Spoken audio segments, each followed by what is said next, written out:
Somewhere in the dark, before we begin, there is a sound. It is small, stone against stone, a soft, patient tapping, the way a copper edge touches limestone and asks it, gently, to become something else. You do not need to reach for it.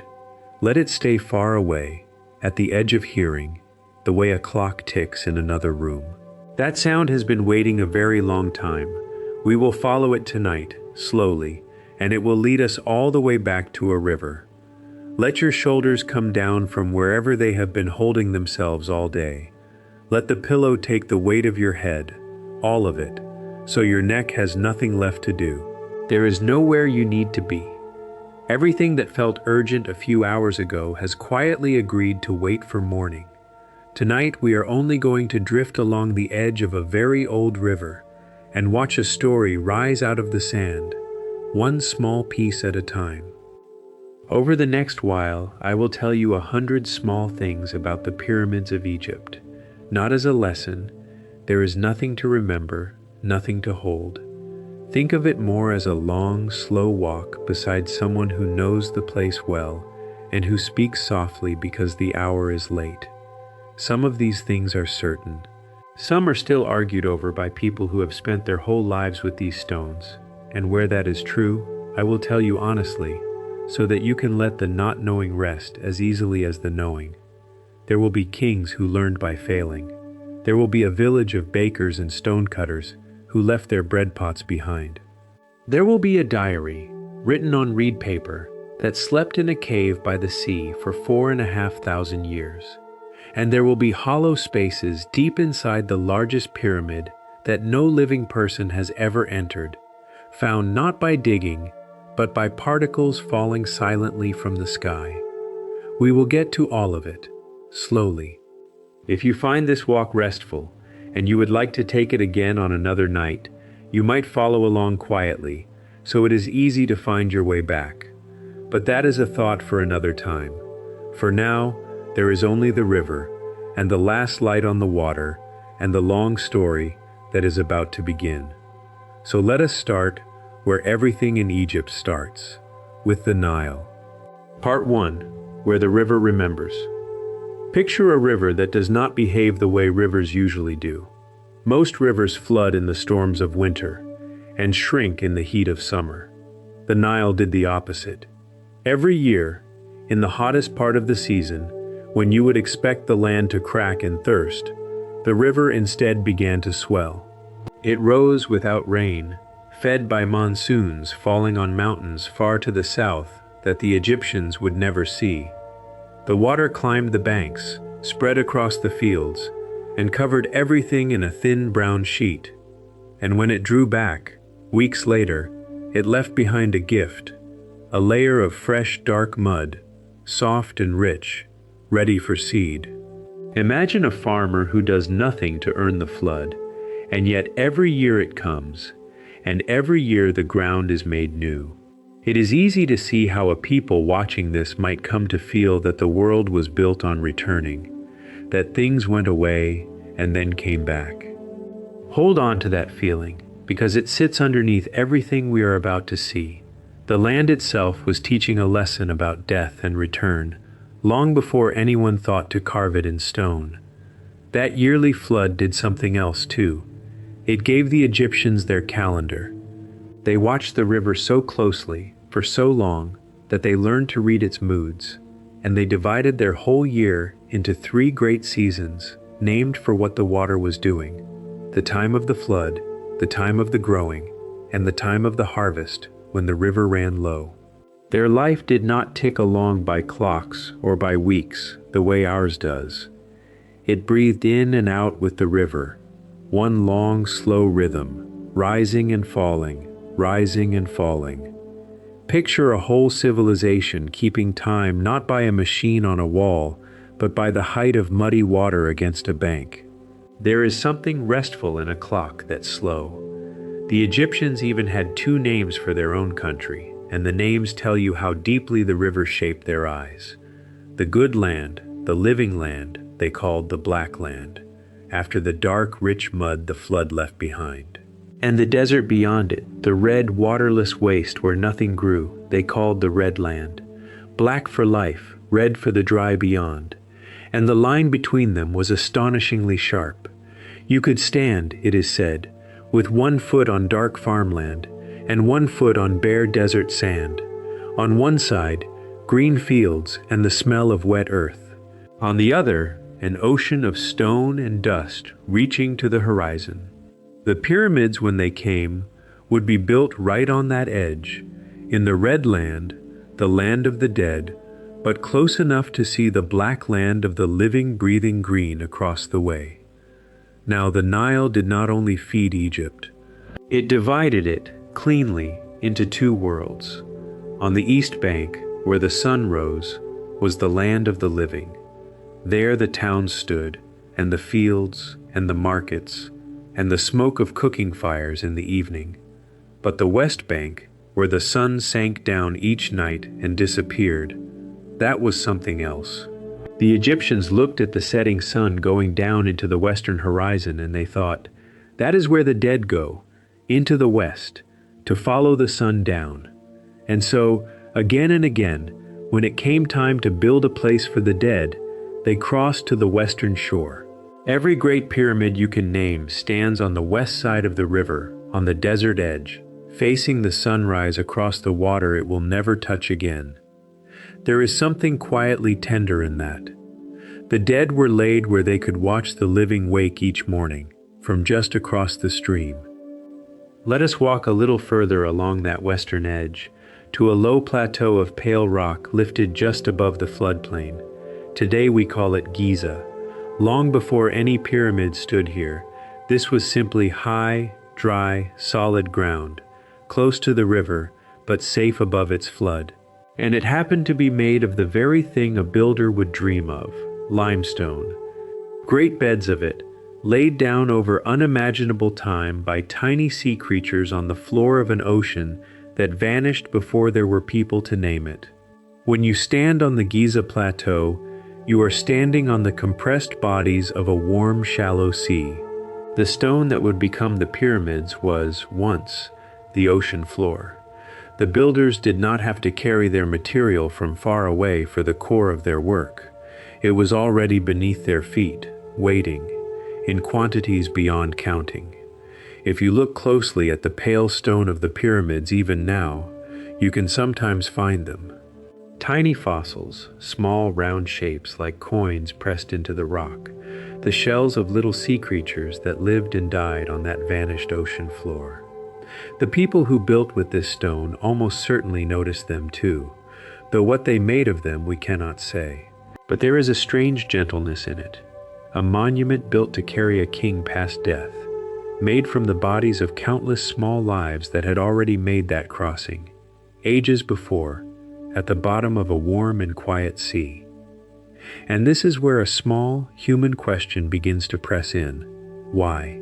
Why would anyone, standing on this quiet plateau, decide to raise a mountain of stone into the sky by hand?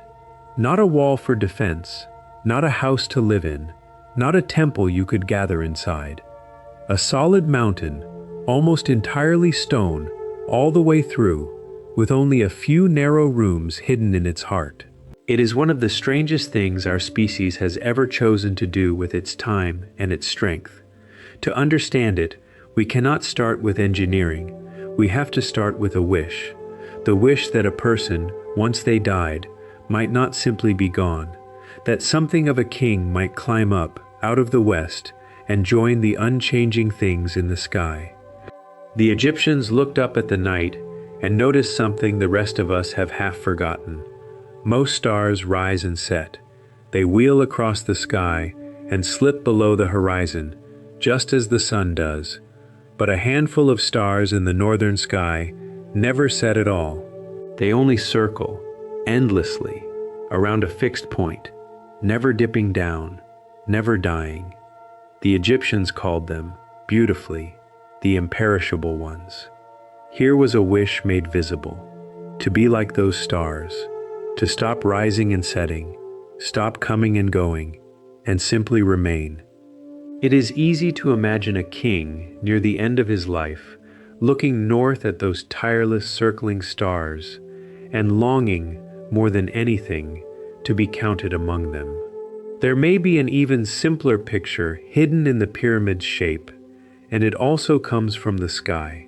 Anyone who has watched the sun break through cloud has seen it, those broad slanting rays that come down from a single bright point and spread out to touch the earth, widening as they fall.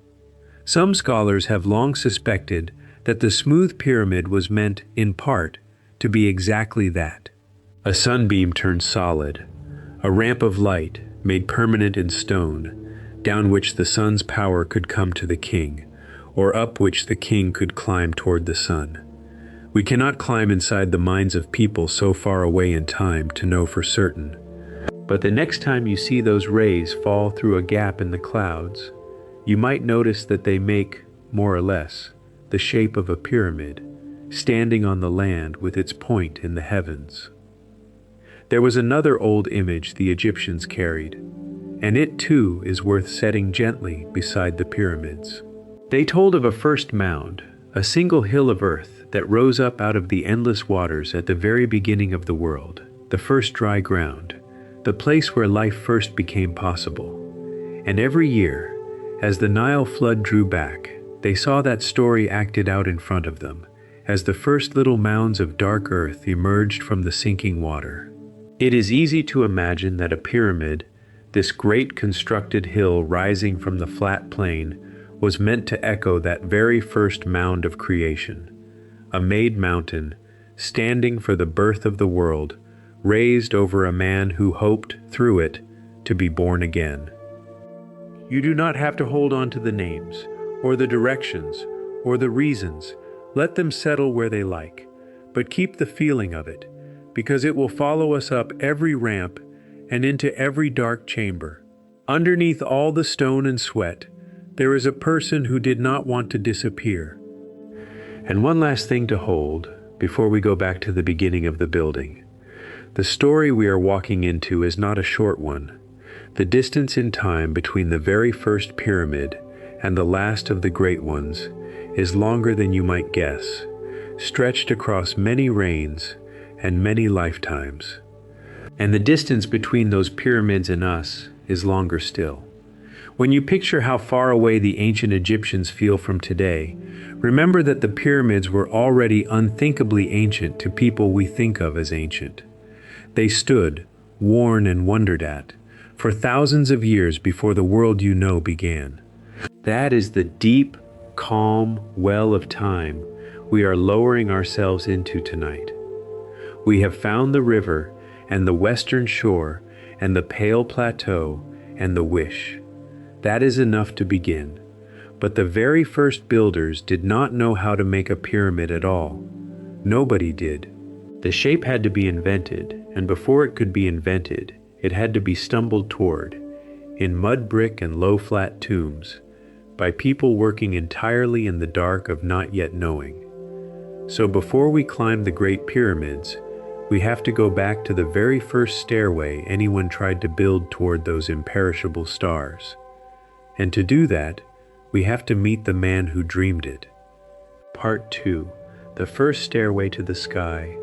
Long before the Great Pyramids of Giza, there was a flat kind of tomb, and a man who was not content to leave it flat. To find him, we drift a little south along the river to a stretch of desert called Saqqara. And to understand what he did, we first have to see what a tomb looked like before he touched it. Picture a low rectangle of mud brick with sloping sides and a flat top, sitting over a burial pit dug into the ground. It looked, more than anything, like a long bench. In fact, the Arabic word for bench, mastaba, is the name we still use for these tombs today. Solid, low, quiet. A bench for the dead to rest beneath. For generations, that was the shape of a great person's grave. Nobody imagined it needed to reach upward. It simply needed to cover and protect and mark the spot. Now bring into that world a king named Djoser, and, standing near him, an official whose name has survived across nearly 5,000 years, which is itself a small miracle, Imhotep. We should pause on him for a moment, softly, because so few people from that deep in time keep their names. Imhotep was remembered as the mind behind what came next, and later Egyptians thought so highly of him that, over 1,000 years after his death, they turned him into a god of wisdom and healing. Imagine being an architect so gifted that 10 centuries on, people are still praying to you. But in his own life he was, as far as we can tell, a brilliant servant of the king, given an impossible wish and asked to build it in stone. And here is the leap, the quiet, astonishing leap. Imhotep looked at the low, flat bench of a mastaba, and instead of building one, he built one on top of another, and then a smaller one on top of that, and a smaller one again, and again, 6 great steps rising up out of the desert, each one set back from the one below, like a staircase built for someone far larger than a person. This was the step pyramid of Djoser, and when it was finished, it stood around 60 meters high, roughly 200 feet, the tallest thing anyone in Egypt had ever built, dominating the skyline of the nearby capital. Nothing like it had existed before. A person standing at its base would have had no memory, no story, no word for what they were looking at. It was, in the most literal sense, new under the sun. Think about what it would have taken to even imagine it. There was no tradition to lean on, no earlier pyramid to copy or improve. Imhotep was working from nothing, the way you might stack stones by a riverbank as a child, except the stones weighed tons and the child was building the resting place of a god-king. Archaeologists who have studied the step pyramid closely can actually see him changing his mind as he went. The structure was enlarged and rebuilt several times during its own construction, growing outward and upward as the idea itself grew. You can read the hesitation in the stone. First a bench, then a taller bench. Then, at some point, the thought that must have felt almost dangerous. What if it went up like a stair, all the way, so the king could climb it? Because that may be exactly what it was for. We cannot be certain, and honest scholars are careful here, but one long-held idea is that the steps were meant as a literal stairway, a way for the dead king's spirit to ascend, step by step, toward those imperishable stars we spoke of, the ones that never set. If that is right, then the whole enormous structure is a single frozen gesture, an arm reaching upward, a staircase with only one traveler in mind. We do not know it for sure, but it is a gentle thing to imagine, a king climbing his own tomb into the northern sky.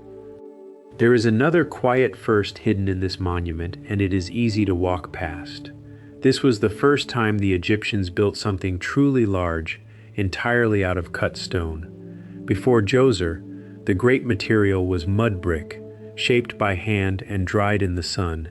And mud brick is a humble, temporary thing. It slumps. It washes. It returns to the earth it came from. Stone was different.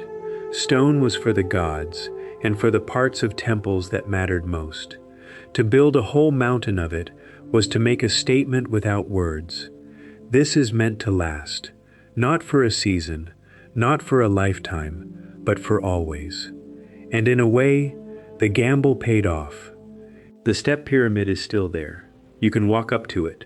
Nearly 5,000 years of wind and sun and human trouble have worn it.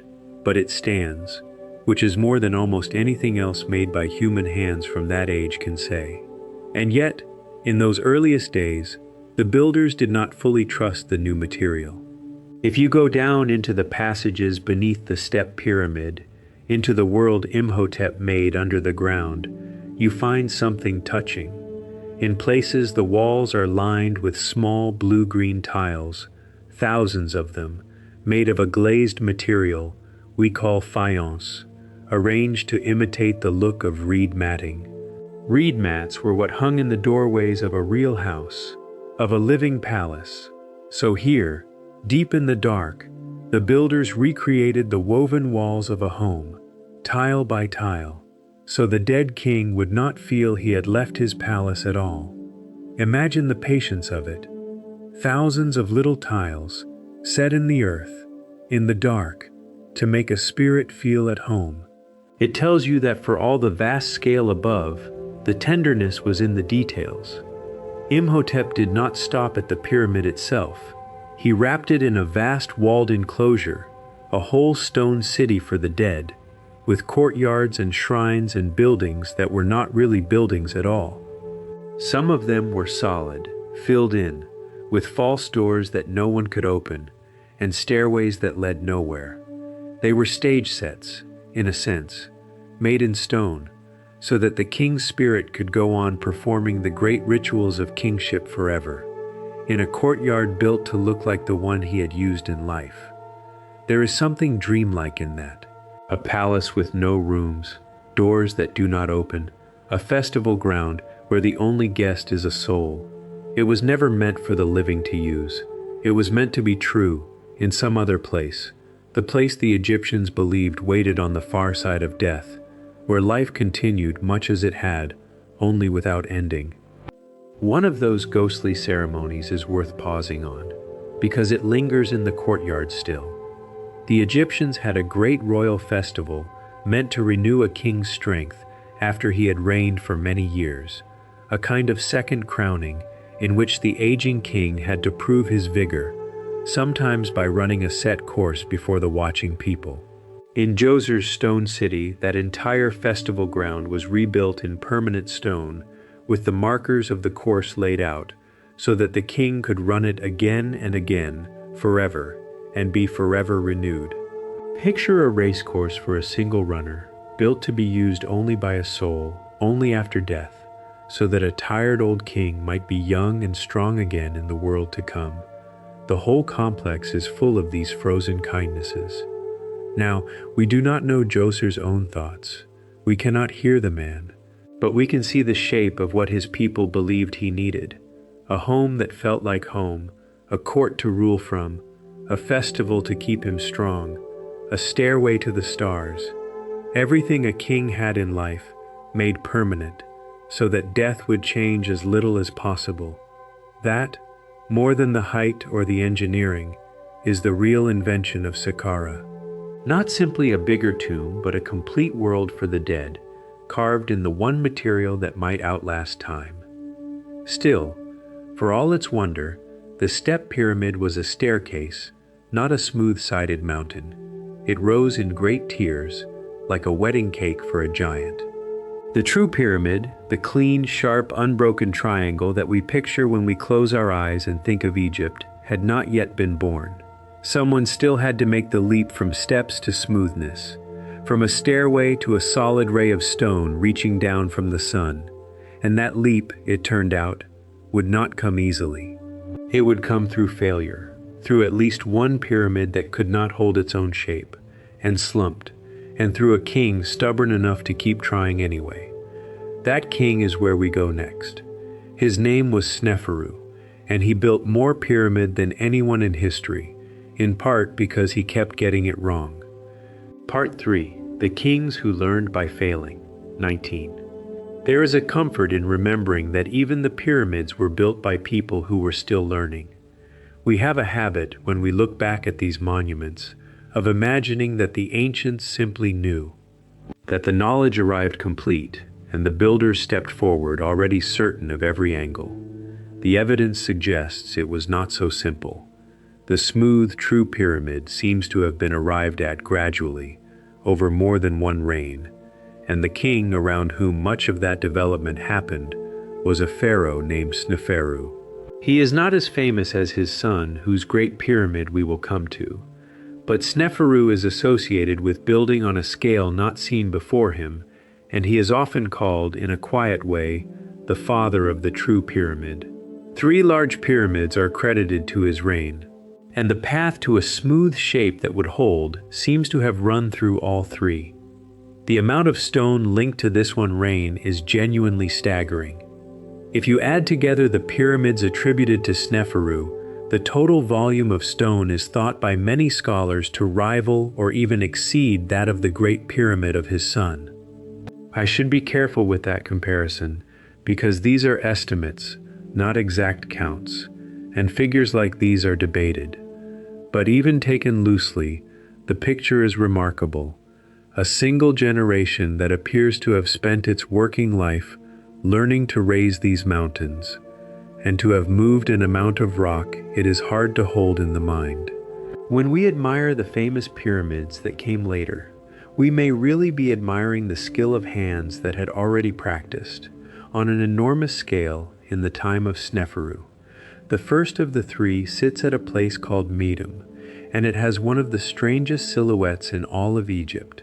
Here I have to be honest with you, because this pyramid is the subject of real disagreement among the people who study it, and I do not want to hand you a tidy story that the evidence does not support. What we can see is this. Medum began, it seems, as a stepped structure in the older style, and was later altered, its steps filled in and cased to make a smooth, straight-sided pyramid. And today it does not look like a finished pyramid at all. It is a tall, blunt tower of a few surviving steps, rising out of a great mound of rubble and sand heaped around its base. The local name for it, for centuries, has meant something close to the false pyramid. Now, why does it look that way? Here, the honest answer is that we are not certain.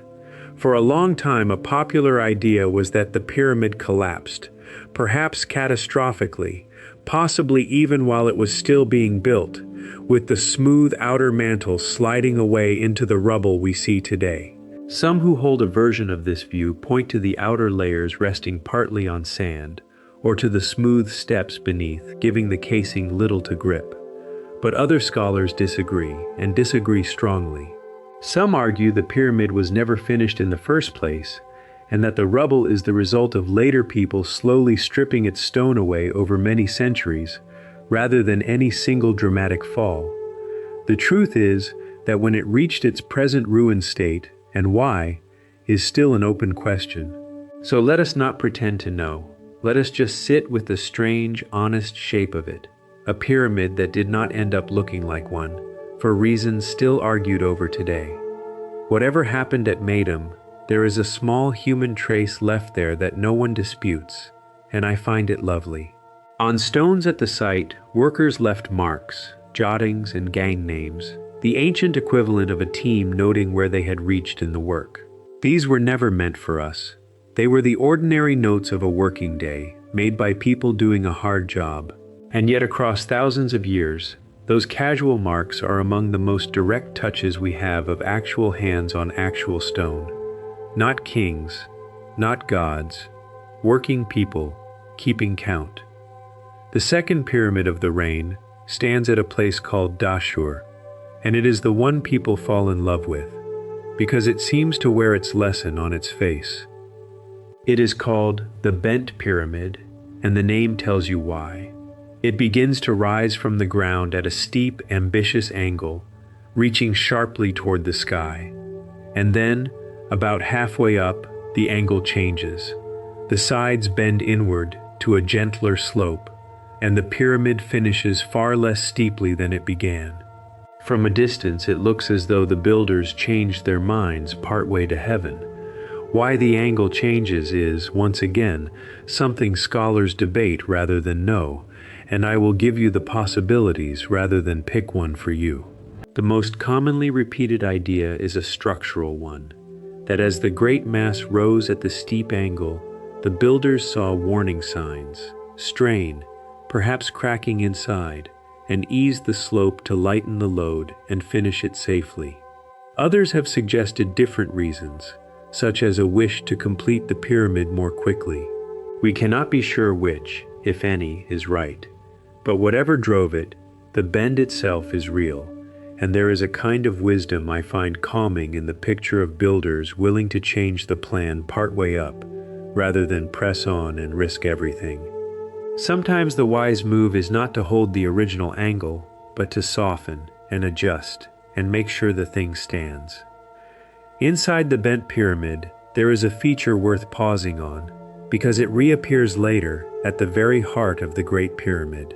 The chambers are roofed by a method called corbelling, where each course of stone is set to jut a little beyond the one below, the walls slowly leaning in toward each other as they rise, until they nearly meet high overhead and a capping stone can close the gap. It lets builders raise a tall, strong ceiling without a true arch, carrying great weight by leaning the stone safely inward. Picture two crowds slowly bowing toward one another across a narrow street until their heads almost touch. Hold that image gently, because we will meet it again on a grander scale deep inside Khufu's mountain. The bent pyramid holds one more gift, and this one is not in dispute. Because of its unusual form, and perhaps because that form made its casing harder to pry loose over the centuries, it has kept a great deal of its original outer skin. Most Egyptian pyramids were once wrapped in a smooth, gleaming layer of fine white limestone, and on almost all of them that surface is long gone, carried off by later builders looking for ready-cut stone.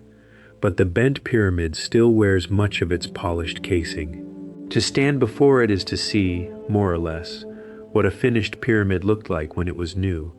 Not the rough brown steps we usually picture, but a vast, smooth, pale mountain, bright as bone in the sun. It is the closest thing we have to a window back into how these monuments once shone. The third pyramid of the reign, standing near the bent pyramid at Dashur, is the one we call the Red Pyramid, named for the reddish tone of the local stone that shows where its white casing is gone. And this one rises, from the very bottom, at the gentler, safer angle, with no steep start and no change of slope. A broad, calm, confident line from base to peak.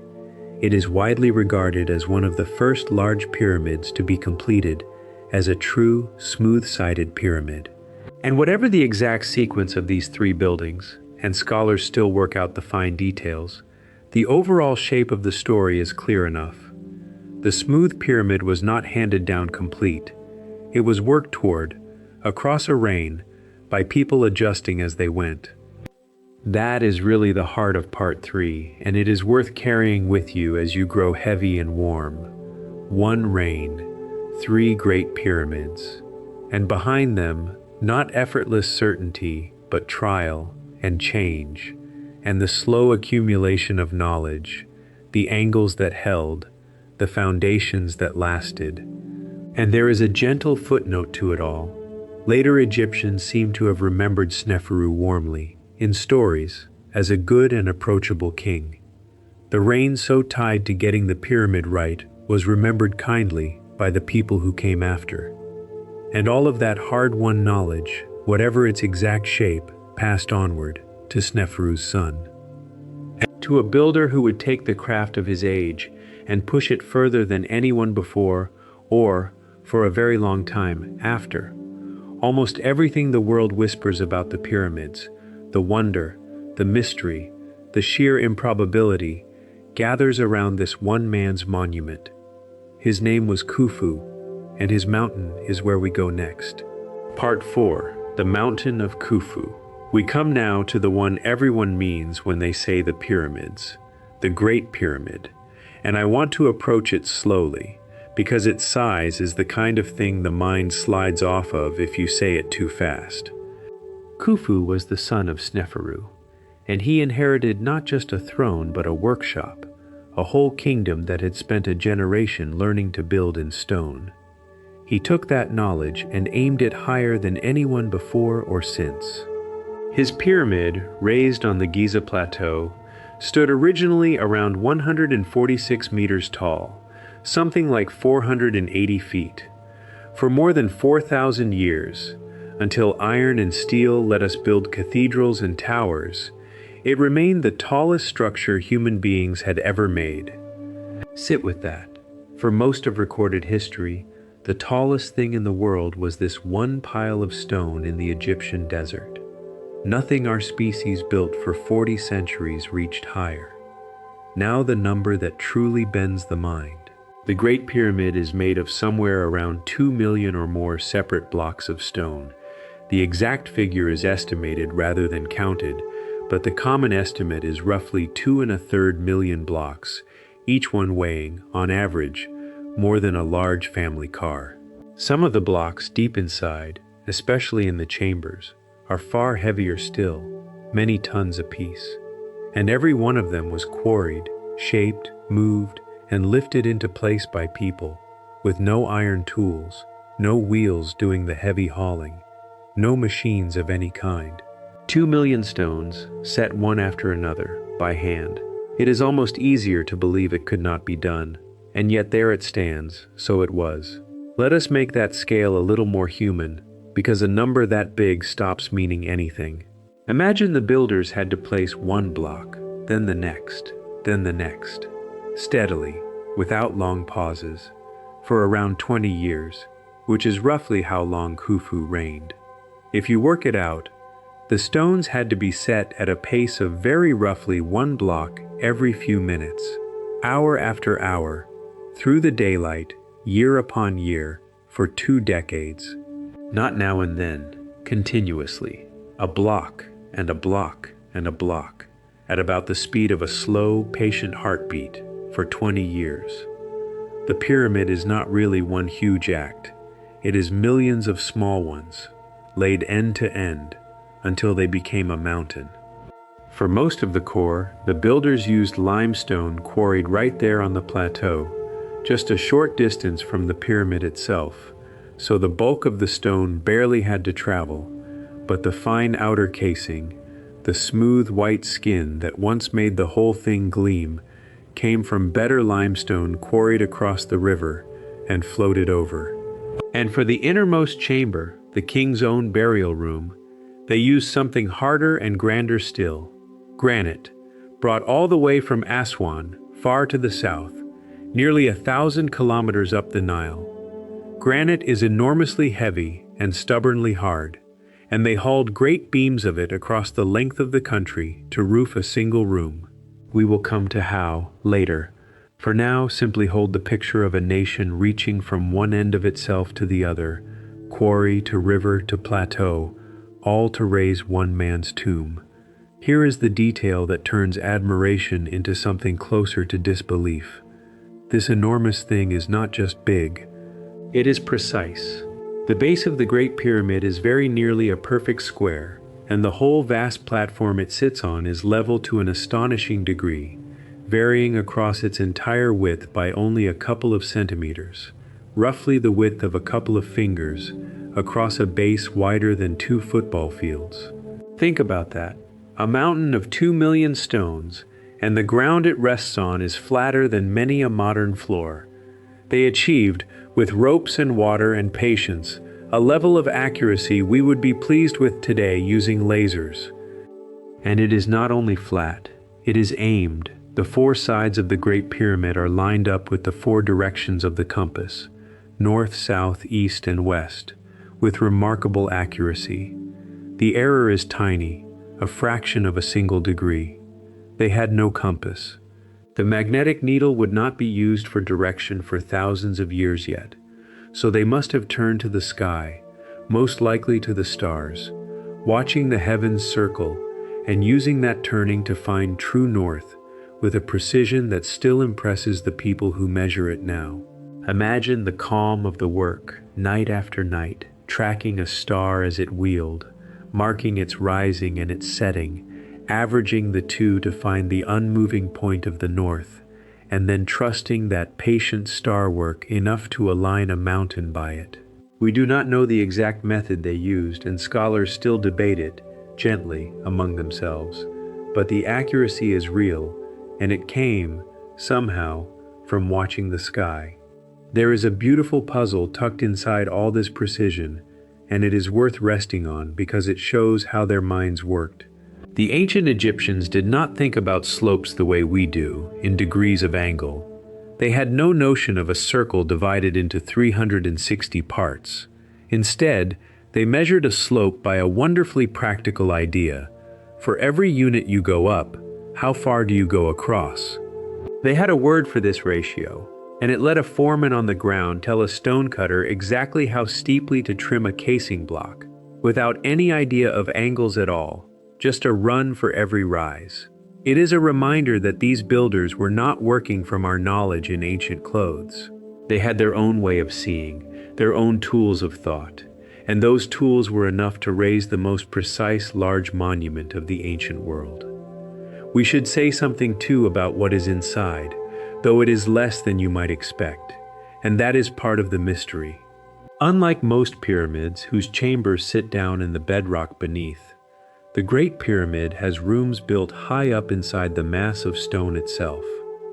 There is a chamber often called the King's Chamber, lined and roofed entirely in that hauled granite, with a plain, lidless stone box inside that is thought to have held the burial. There is a second room, misleadingly called the Queen's Chamber, though it was almost certainly not for a queen, and connecting them is one of the most extraordinary interior spaces of the ancient world. A tall, narrow, rising corridor with that same inward-leaning corbelled ceiling we met in the bent pyramid, climbing up into the heart of the stone. It is called the Grand Gallery, and to stand in it is to stand inside the ambition of the whole age. And yet, for all that effort, the burial chamber was found empty, its stone box open and bare, long ago. Whether robbers emptied it in some distant century, or whether the truth is stranger, no one can say for certain. The man for whom 2 million stones were lifted, the king who reached higher than anyone would for 4,000 years, has not been found inside his own mountain. There is something both sad and strangely peaceful in that. All that stone, still standing, still aimed at the stars, and the one it was built to keep, gone on ahead, into the west, leaving only the great quiet rooms behind. We have talked about the mountain as a marvel of stone and sky, but a pyramid is not built by kings and stars. It is built by people, thousands of them, who had to be fed and housed and organized, and who left behind, in the sand nearby, the crumbs and bones and broken pots of their daily lives. And when archaeologists finally found where those people lived, the story it told overturned almost everything the world had long assumed about who built the pyramids and how. That village and those people are where we go next. Part 5. The Hands That Carried Stone. For most of history, if you asked who built the pyramids, you would have been told a story of slaves, vast crowds of them, driven under the whip, dying in their thousands to raise a tyrant's tomb. It is a powerful image, and it has been repeated for a very long time, in old histories and in film. But when archaeologists finally dug into the sand at Giza to look for the people themselves, what they found did not match that story at all. And I want to walk through this carefully, because it is one of the places where the truth is both gentler and more interesting than the legend. The search took years, because the builder's town was not where anyone expected. It lay buried a few hundred meters south of the Sphinx, beneath sand and modern ground, and it was only from the late 1980s onward that a long, patient excavation, led by the archaeologist Mark Lehner, working alongside Egyptian colleagues, including Zahi Hawass, began to bring it up into the light. What emerged was not a prison camp. It was a whole planned settlement, built by the crown, a sprawling town of bakeries and breweries and storerooms and workshops and sleeping quarters, laid out to house and feed the people who raised the pyramids. Over time, it earned a fitting name, the Lost City of the Pyramid Builders. Now, how many people lived and worked there is a genuinely open question, and the honest answer is that we are estimating. Ancient writers gave figures as high as 100,000, which most modern scholars regard as far too large. The estimates you will hear from Egyptologists today are much lower, often in the range of some tens of thousands across the whole enterprise at its height, with far fewer actually hauling stone at any one moment. I will not give you a single confident number, because the specialists themselves do not agree on one. But whatever the exact figure, this was a workforce on the scale of a sizable ancient city, gathered in one place for a single, staggering purpose. The clue that did the most to overturn the slave story was, of all things, food. Buried in the town, excavators found the remains of enormous quantities of cattle, sheep, and goat, enough bone to suggest that a great many people were eating meat, including good beef, on a regular basis. And cattle, in ancient Egypt, were not cheap.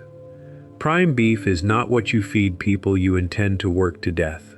It is what you provide, at least at times, to workers you need to keep strong, and perhaps to honor. Alongside the meat were the remains of countless loaves, baked in the town's many bakeries, and fish and grain brought in from across the land. This does not read like starvation under the lash. It reads like a workforce that was housed and fed and provisioned by the state. There is more, quieter evidence pointing the same way. Not far from the town lie cemeteries where some of the workers themselves were buried, in modest but real tombs, near the pyramids they had helped to raise. Slaves, as a rule, are not given honored burials in the shadow of the king's own monument. Some of these graves show something else too, signs, in the bones, of healed injuries, breaks that had been set and had mended, of medical care given to people hurt in dangerous work. Someone was tending the injured and letting them recover. It is a small human detail, but it speaks volumes about how at least some of these workers were regarded, not as disposable, but as people worth mending. So if not slaves, then who? Here, again, I want to be careful and give you what scholars actually think, rather than a slogan. The current picture, drawn from all this evidence, is not of free wage laborers in the modern sense, but of something in between that has no exact match today. Many researchers believe the pyramids were built in large part through a system of obligatory labor, in which people from villages across Egypt owed periods of service to the state and came to work in rotating shifts before returning home. Some of the workers were highly skilled craftsmen who lived on site more permanently. Many others may have been ordinary farmers, serving their turn, especially perhaps during the flood season, when the fields lay underwater and there was little farming to be done. It was hard, obligatory work. But it was organized, provisioned, and, it seems, woven into the ordinary rhythm of belonging to the kingdom, rather than the cruelty of the old legend. One archaeologist offered a comparison I find genuinely comforting to think about as you lie here. Picture not a chain gang, but a community barn raising, the kind where everyone is expected to turn up and lend their hands, and no one quite has the option to refuse. And yet the day itself becomes a feast, a gathering, a place where you eat well and see people and feel part of something larger than your own small field. Much of the meat found in the town may have been given out at exactly such feasts, tied to festivals through the year. That does not mean the labor was easy. Hauling stone under the Egyptian sun was surely brutally hard. But it may have carried more of the spirit of shared obligation and shared feasting than of the whip. The builders left their own fingerprints on the work too, in a way that quietly confirms all this. Deep inside the monuments, in places never meant to be seen, they daubed the names of their work gangs in paint.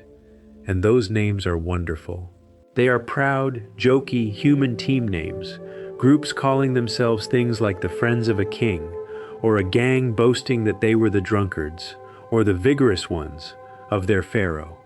These are not the marks of the crushed and the anonymous.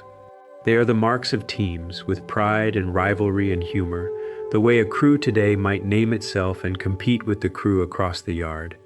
Across nearly 5,000 years, in the dark inside a pyramid, a group of workers is still telling you, cheerfully, who they were. Even the town's layout tells a story of order and difference among these people. Archaeologists found long rows of gallery buildings that may have served as barracks for a rotating labor force, and nearby, larger, finer houses that seem to have belonged to scribes and overseers, the managers of the great work. They found evidence of copper, the precious tool metal of the age, being carefully weighed out to workers and, it seems, weighed again when they returned it, the accounting of a well-run operation. This was a society keeping records, distributing rations, organizing thousands of people toward a single end. Building the pyramids was not only a feat of stone, it was a feat of organization, arguably as impressive as the engineering itself. And when the great work at Giza was finally done, the town was not left to rot in place. Much of it was deliberately taken apart, its useful timbers and bricks pulled out and carried away, its purpose complete. The people dispersed, back to their villages and their fields, carrying with them perhaps the memory of having stood together and raised a mountain. In a strange way, the building of the pyramids may have helped build Egypt itself, drawing the whole country together, again and again, around one shared and monumental task. So the next time you picture the pyramids, try to set aside the crack of the whip. Put in its place the smell of baking bread, the smoke of countless ovens, the lowing of cattle, the shouts of named and joking work gangs, the scratch of a scribe weighing out copper in the evening light. That is much closer to what the evidence actually shows. A living town, full of fed and organized and even honored people, doing the hardest work of their lives. But we have been speaking as though the stone was simply there. It was not. It had to be found, and cut, and carried, sometimes across the whole length of Egypt. And by a piece of astonishing luck, we can now follow one such journey almost day by day, thanks to the diary of a man who was actually there, written on paper that survived for 4,500 years. That diary is where we go next. Part 6, The River Road. Imagine that a man went to work each day, kept a plain diary of what he and his crew did, and then one evening set his notes down in a cave by the sea. And imagine that those ordinary pages lay there, in the dry dark, while civilizations rose and fell above them for 4,500 years, until someone finally lifted them out into the light. That is not a fable. It happened. And the diary that man kept is the oldest writing on papyrus ever found, and it describes, from the inside, the building of the Great Pyramid. The man's name was Merer. He held the modest title of inspector, a mid-ranking official, and he led a team of perhaps 40 boatmen.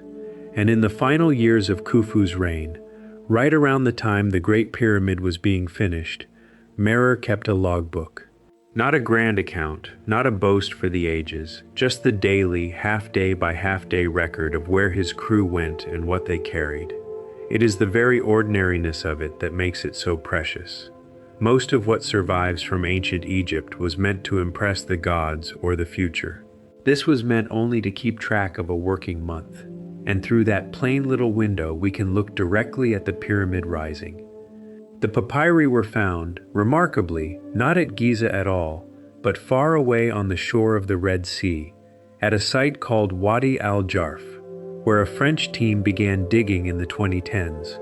There, in front of a set of caves once used to store boats, hundreds of fragments of Merer's records were uncovered, some still rolled, some tied, apparently thrown inside as the site was being closed up for the last time. Think of the strangeness of that. The account of ferrying stone to the greatest pyramid was preserved not beside the pyramid, but in a boat cave by a distant sea, because that is simply where the paperwork happened to end its life. History survives by accident as much as by design. So what does Merer tell us? Mostly, he tells us about limestone and water. His crew's main task, in the stretch the diary covers, was to carry fine white limestone from the quarries at a place called Tura, on the eastern side of the Nile, across and up the river to the great building site at Giza. This was the good stone, the smooth, pale casing meant for the outer skin of the pyramid, and it had to be cut on one side of the river and floated to the other. Every 10 days or so, Merer's team seems to have made 2 or 3 round trips, ferrying load after load of heavy blocks. Day after day, the diary repeats its quiet rhythm. Load the stone, sail to Giza, spend the night, sail back, load again. The building of a wonder, seen from the deck of a cargo boat, was mostly this: patient, repetitive, watery work. And here the diary hands us something priceless, a set of place names spoken by someone who was actually there.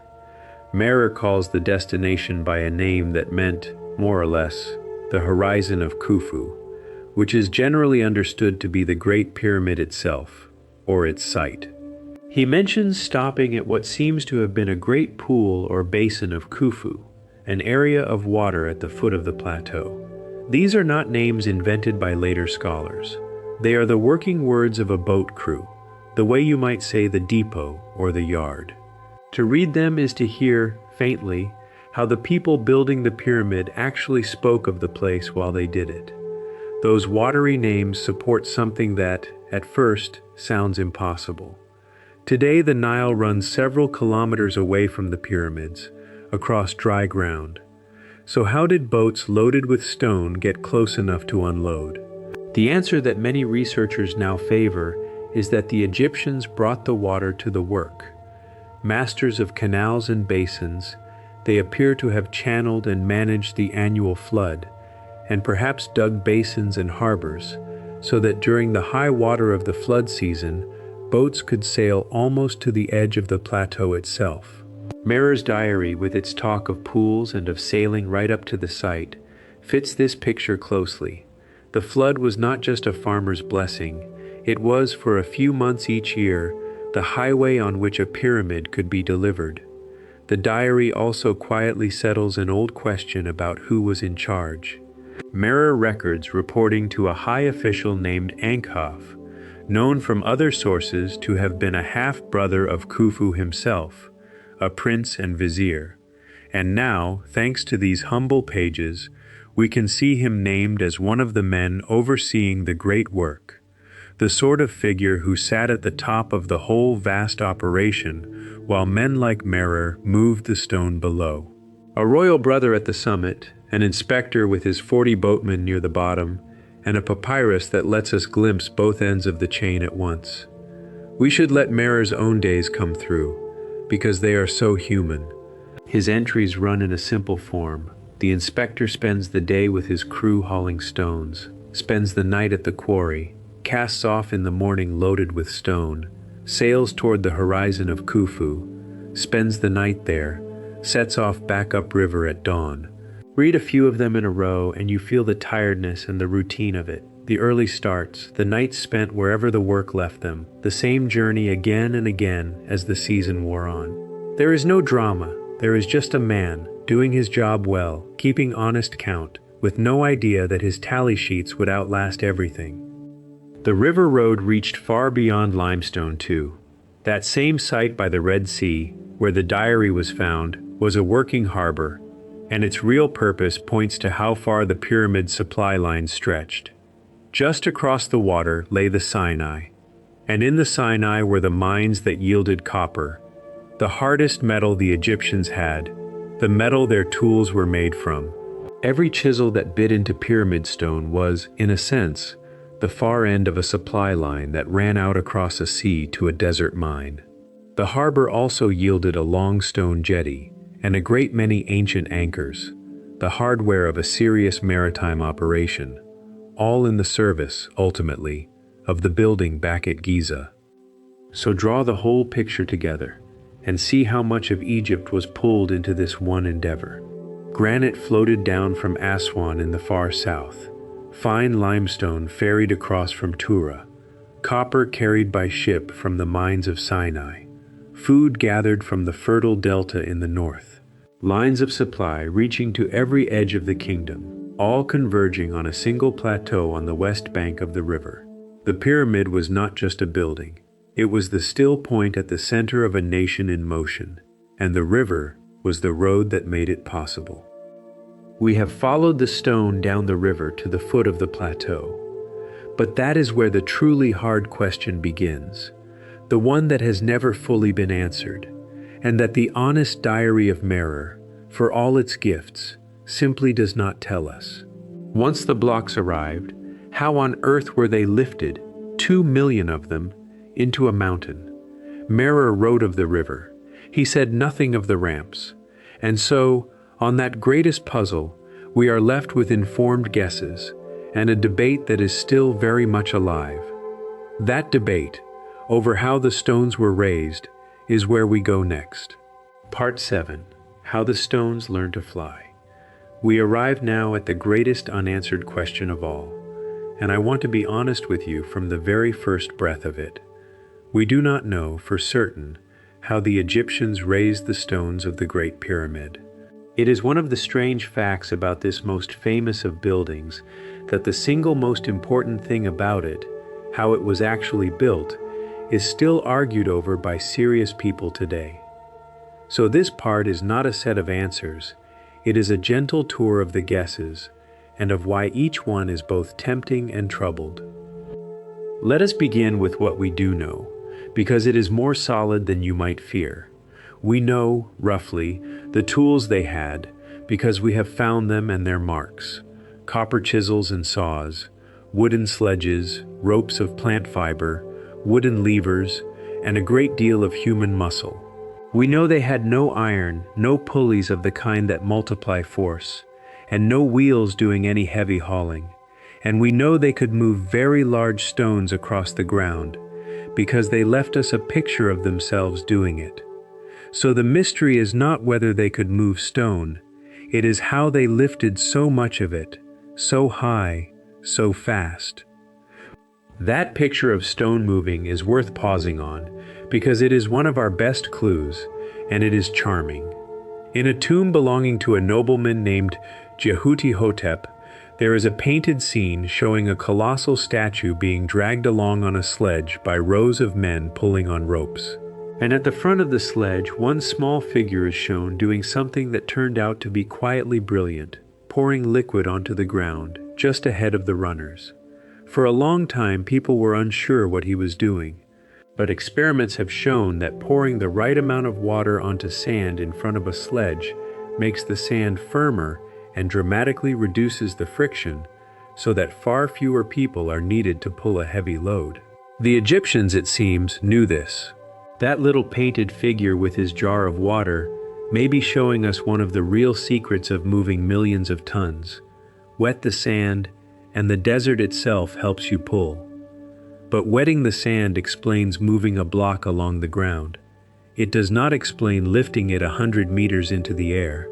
And here we come to the great debate, which for most of history has centered on one idea above all: the ramp.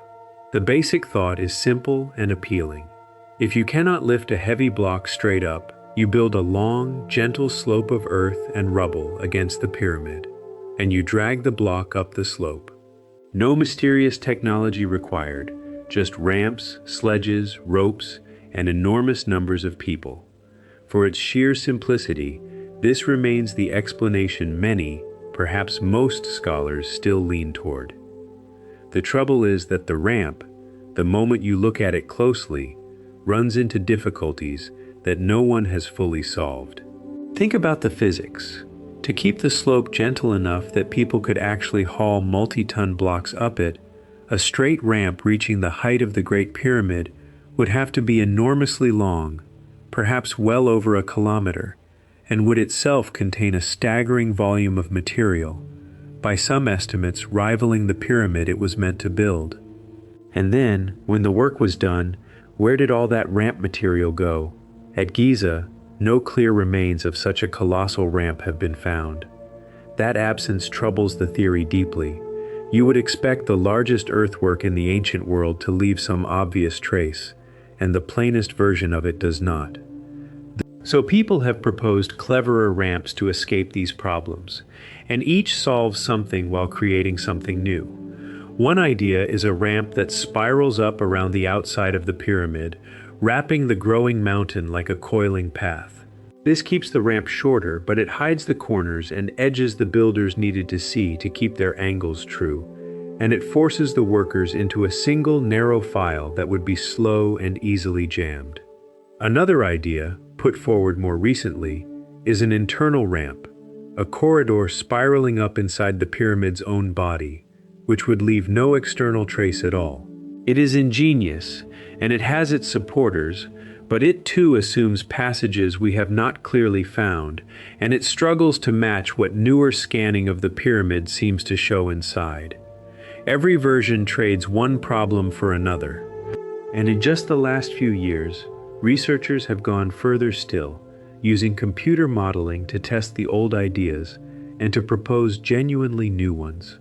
Some very recent studies, published as I speak in the mid-2020s, have explored quite radical possibilities. One proposes a kind of counterweight system, where heavy weights sliding down within the pyramid's internal passages could have helped haul blocks up, almost like a primitive lift powered by gravity.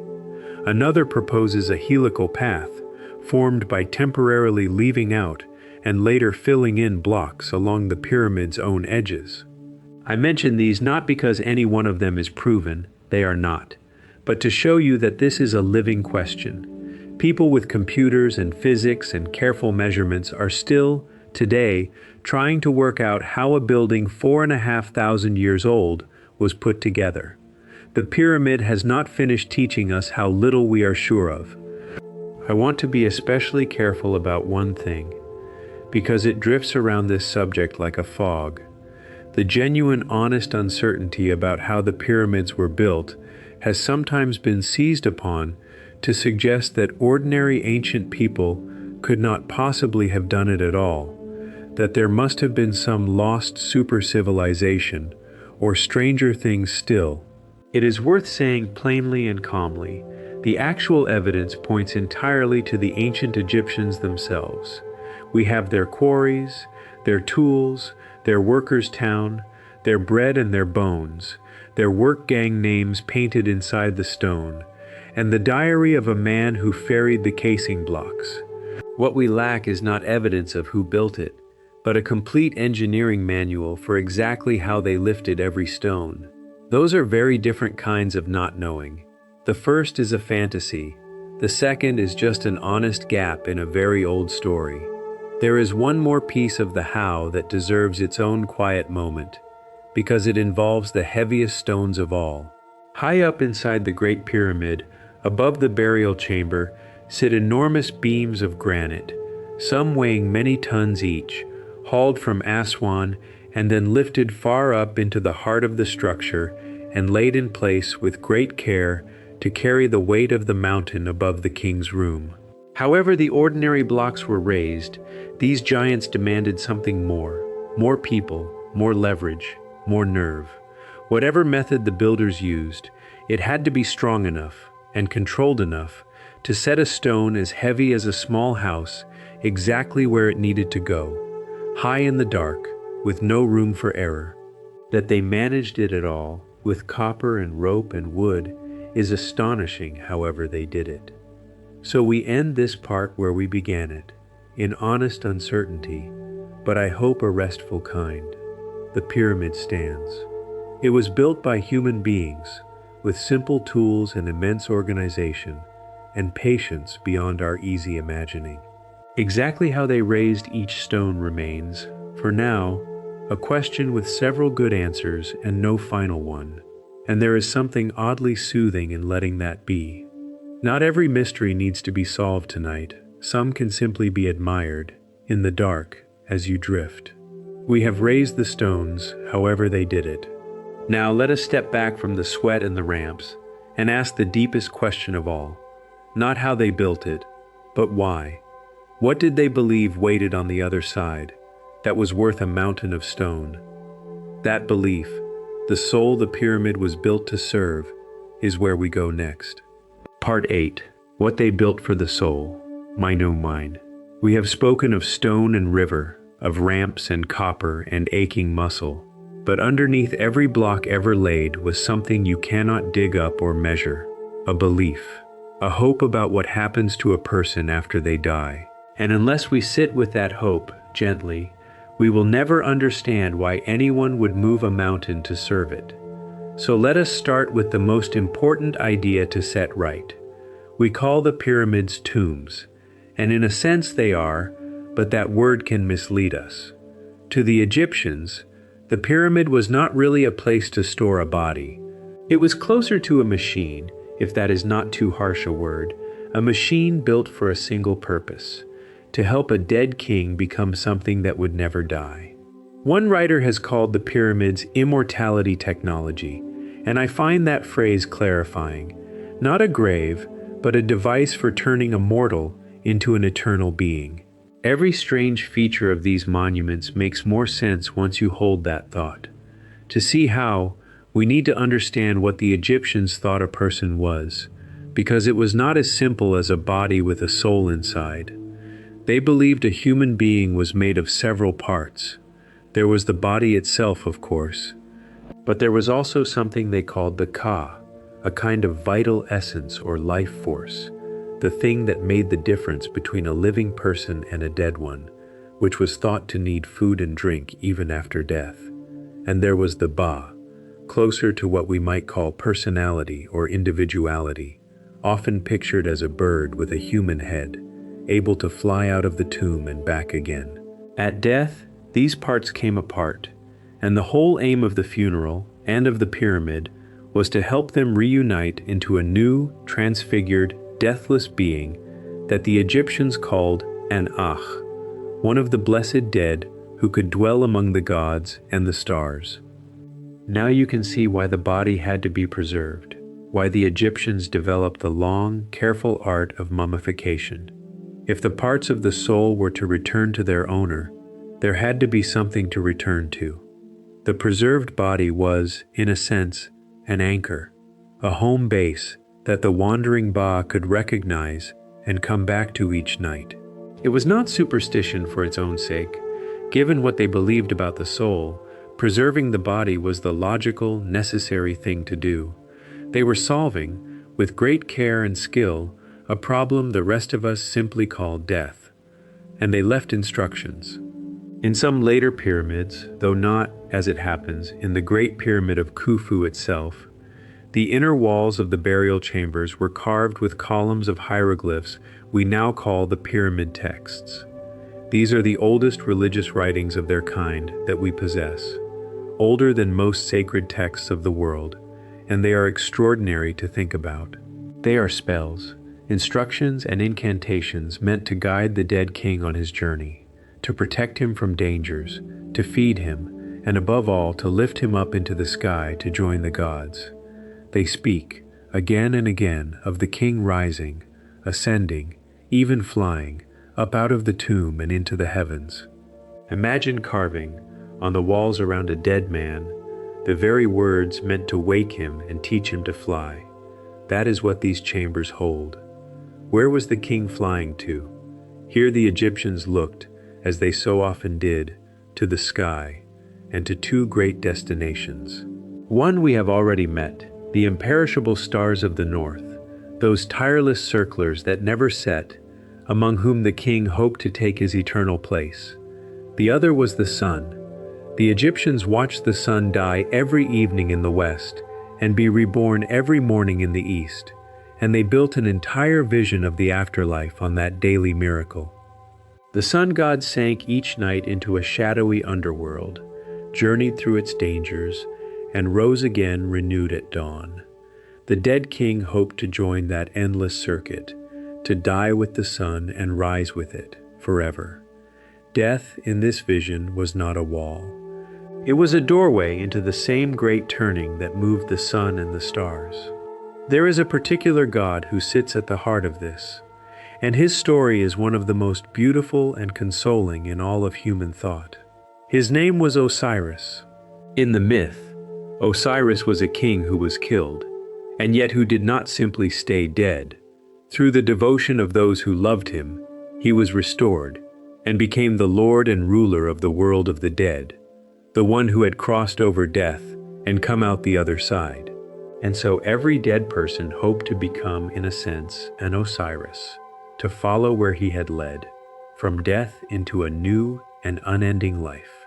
The Egyptians even came to address their dead by his name.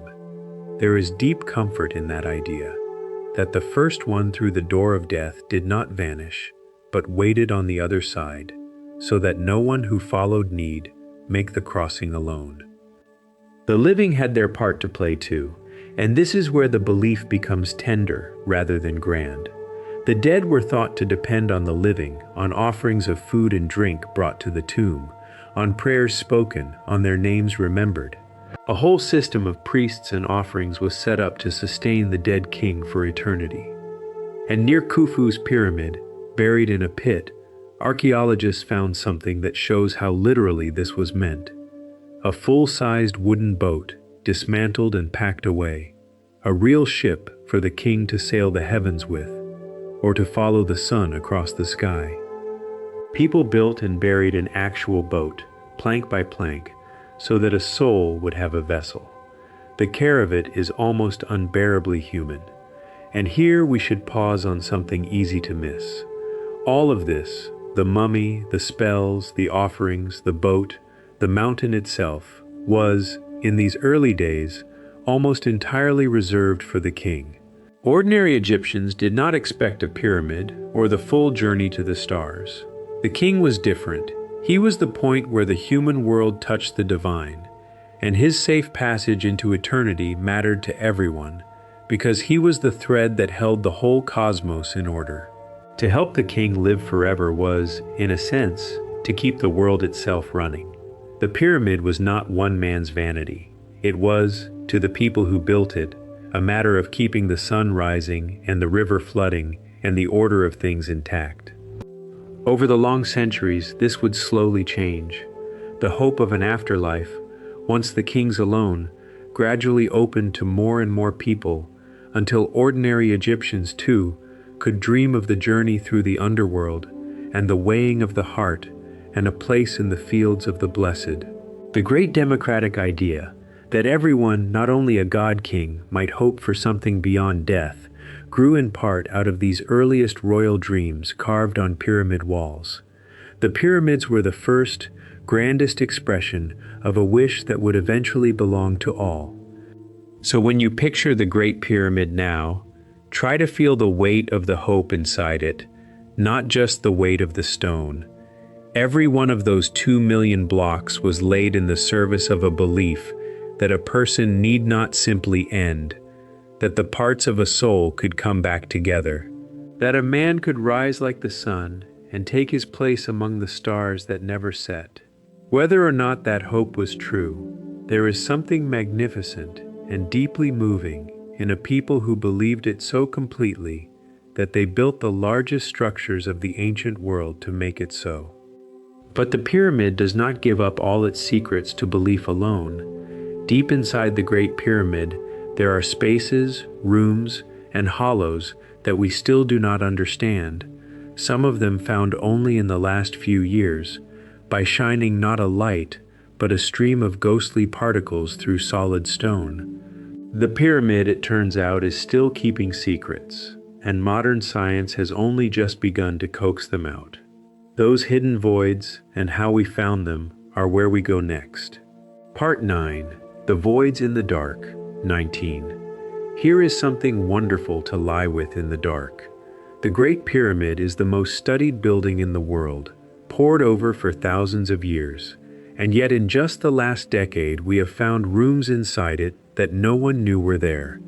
It has been keeping secrets all this time in plain sight, and the way we finally began to read them is so strange and beautiful that it sounds like something out of a dream. We saw into solid stone by catching tiny particles that rained down on us, silently, from dying stars far across the universe. Let me explain that gently, because it is one of my favorite things in all of this.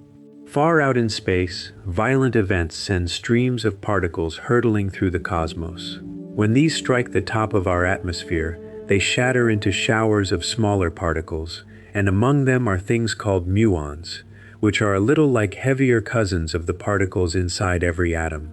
Muons pour down onto the entire surface of the Earth all the time, gently, harmlessly, passing through your body and mine as you lie here, day and night, without our ever feeling a thing. And crucially, they can pass through solid rock, but they are absorbed a little differently depending on how much stone they travel through. Now here is the clever part. If you place special detectors inside or beneath a pyramid, and you patiently count the muons arriving from every direction over many months, you can build up a picture. Where there is solid stone, fewer muons get through. But where there is a hollow space, an empty room or corridor, slightly more muons come through from that direction, because there is less stone to absorb them. In effect, you let the rain of particles from the sky X-ray the mountain for you, without laying a finger on it, without moving a single stone. It is a way of seeing inside a solid object using nothing but the quiet, constant fall of the cosmos. That such a thing is even possible is, to me, as marvelous as the pyramid itself. Starting around the middle of the 2010s, a project brought this technique to the Great Pyramid, and it found something that stopped everyone in their tracks. High up inside the pyramid, above the Grand Gallery, that great inward-leaning corridor we met earlier, the muons revealed a large empty space that no record and no explorer had ever mentioned. It was big, comparable in scale to the Grand Gallery itself, at least 30 meters long. They called it, plainly, the Big Void. It was the first major internal structure discovered in the Great Pyramid in well over a century. Think of that. After all the tunneling and mapping and studying, a hollow the size of a great hall, hidden in the heart of the most famous building on Earth, and we only learned it was there a few years ago. And here I have to be very honest with you, because this is exactly the kind of place where it is tempting to say more than we know. We do not know what the Big Void is for. We do not even know for certain its exact shape, or whether it is one space or several, or whether it was meant to be entered at all. Some researchers think it may be structural, a hollow left deliberately to relieve the immense weight of stone pressing down on the chambers below, so the roof of the Grand Gallery is not crushed. Others wonder if it could be something else entirely. But the truth, right now, is that it is a genuine mystery. A large, real, confirmed empty space, whose purpose no living person knows. I find there is something restful, rather than frustrating, in letting it simply be that. An honest blank, deep in the stone.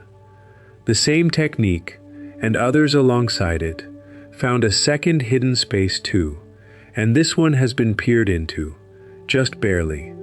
On the north face of the pyramid, there is a feature on the outside made of great slanting blocks, arranged in a protective shape, which builders used to shield a space behind from the weight above. The scans revealed a corridor tucked behind it, some 9 meters long, previously unknown. And here the story takes a small, thrilling turn. Because this corridor lay so close to the outer surface, researchers were able, after careful work, to thread a tiny endoscope, a camera just a few millimeters wide, through a narrow gap between the stones. And on the other end of that camera, for the first time in around 4,500 years, human eyes looked into that hidden corridor.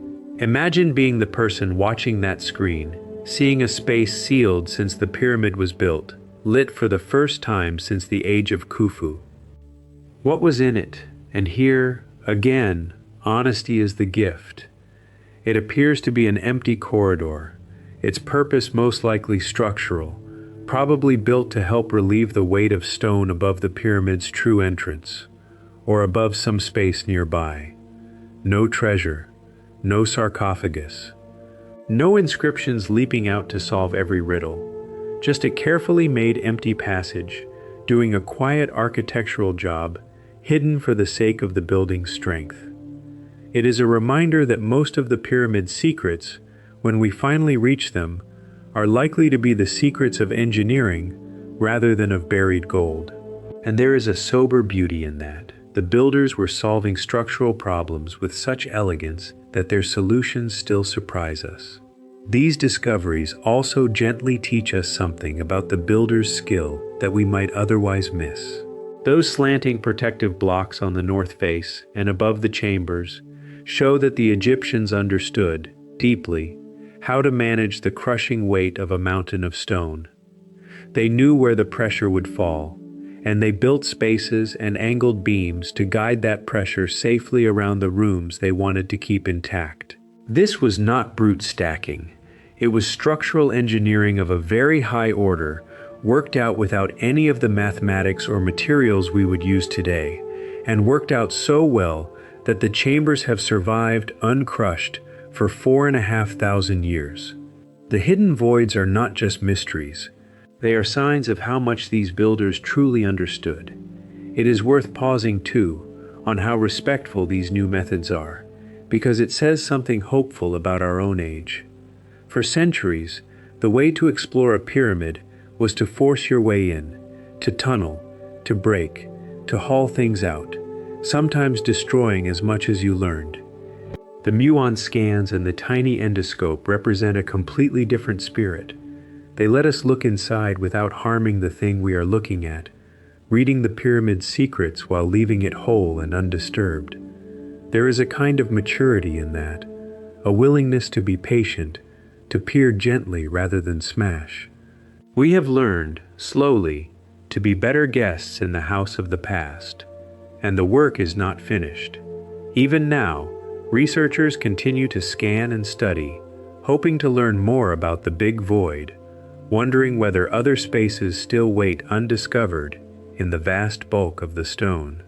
It is entirely possible, even likely, that the Great Pyramid still holds hollows we have not yet found, secrets it has kept for 45 centuries, and will keep a little longer. There is something comforting in knowing that even now, even here, the world has not run out of things to discover, that a building we have stared at for the whole of recorded history can still surprise us. But whatever hidden spaces remain, the pyramid we see today is only a shadow of the pyramid that once stood here. The gleaming white skin is gone. The very peak is missing. Over the long centuries, the monument itself was worn, stripped, and quarried away, even as it endured. And the story of what time and human hands did to the pyramids, and how they were nearly forgotten and then found again, is where our long night gently comes to rest. That final chapter, the pyramid across the ages, is where we go last. Part 10. What the Sand Kept. We have come a long way tonight, along the river, up the ramps, into the dark chambers and the hidden voids.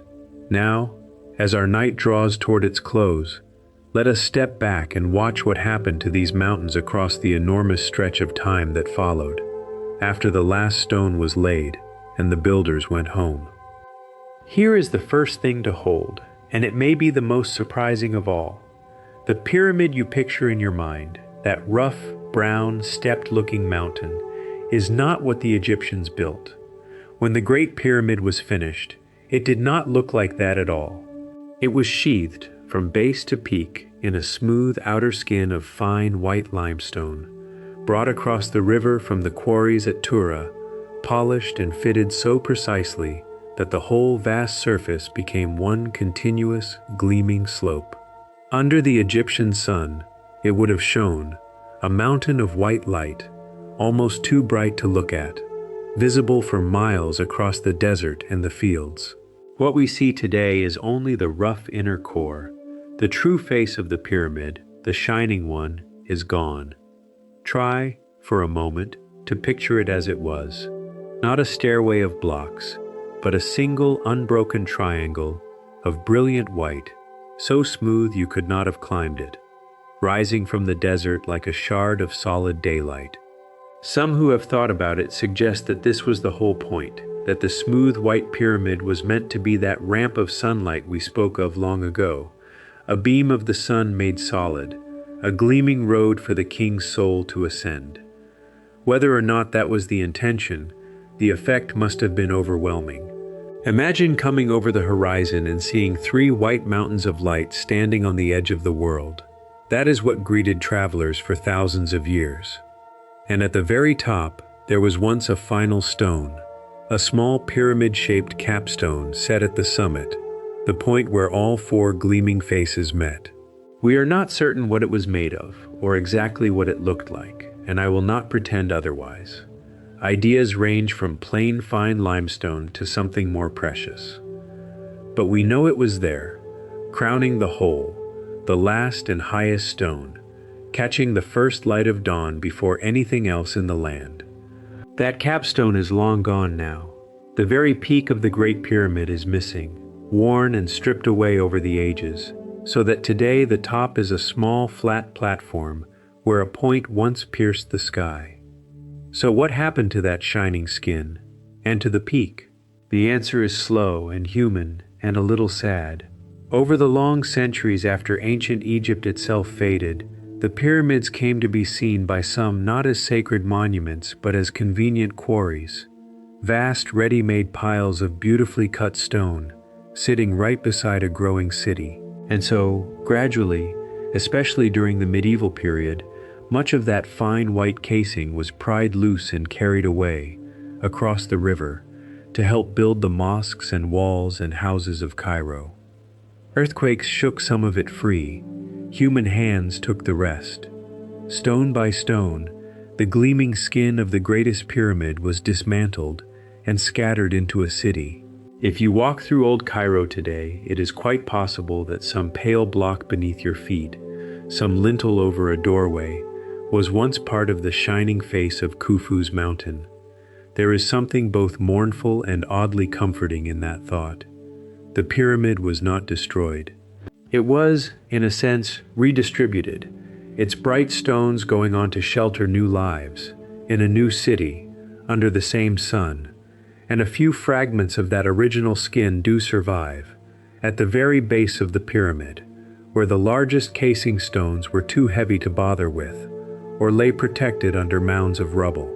You can still see a handful of them in place, and on the pyramid beside it, Khafre's pyramid, a cap of the old white casing still clings near the summit, dulled by time but intact, a small surviving patch of how the whole once looked. Those few stones are like the last words of a language, holding, quietly, the memory of the whole. The pyramids inspired wonder in almost everyone who saw them, right through the ages, even as they were being worn away. Travelers and scholars who came long after the Egyptians described them with awe, reaching for images to capture their size, stars caught at their tips, tents pitched by the earth herself, monuments before which, as one writer put it, time itself decays while they do not. People shot arrows toward the summit to test their height, and told wild stories of treasures and mysteries within. The pyramids had already become what they remain for us, not just buildings, but symbols of deep time itself, the thing you measure other old things against. And they became the great survivors. You may know that the ancient world had a famous list of 7 great wonders, the most magnificent structures known to the classical mind. Of those 7, 6 are gone, vanished into rubble and legend, known to us only through descriptions. Only one still stands. Only the Great Pyramid remains, the oldest of all the wonders, and the last one left, having outlasted every other marvel by thousands of years. Everything else on that list of human greatness fell. This one did not. It was already ancient when the list was made, and it is standing still, now, tonight, as you lie here in the dark. Think of everything these stones have quietly outlasted. The kingdom that built them rose and fell, and other kingdoms rose and fell after it. Languages were forgotten so completely that no one could read the writing on the stones for over 1,000 years, until it was painstakingly recovered in modern times. Empires came and went. The very river shifted its course, drawing back from the plateau. And through all of it, the pyramids simply stood, patient, weathering, keeping their silence, while the whole human story churned on around their feet. There is a strange peace in a thing that endures like that. It asks nothing. It only remains. And now, at last, we can return to where we began, to the small sound we followed into the dark at the very start of this night. Do you remember it? Stone against stone, the soft, patient tapping of a copper tool shaping a block, 4,500 years ago.